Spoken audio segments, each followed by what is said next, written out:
Depuis sa victoire symbolique à Kidal, Assimi Goïta semble de plus en plus incontestable. Peu osent émettre des critiques sur son régime de transition, alors que l'élection présidentielle censée y mettre fin a été reportée s'inédit. Le mouvement démocratique, qui a dirigé le Mali pendant plus de 3 décennies, est désormais réduit au silence. Après avoir longtemps mis la pression sur les autorités en place afin de réorienter la transition pour une sortie de crise avec l'organisation d'élections présidentielles libres et crédibles. Les leaders politiques et ceux de la société civile semblent avoir perdu la langue. Les partis politiques ont-ils lâché prise? Se sont interrogés la semaine dernière nos confrères de l'Europère. Ils sont nombreux, les observateurs, qui ont fait le même constat et qui lient ce silence de cimetière au sévrage financier imposé par le gouvernement de la transition. Les membres du mouvement démocratique ont été rattrapés par leur passé peu glorieux.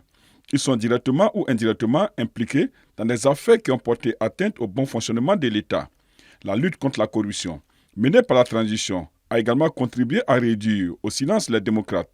De nombreuses personnes appartenant à des formations politiques de ce mouvement ont été interpellées ou emprisonnées dans le cadre de cette lutte.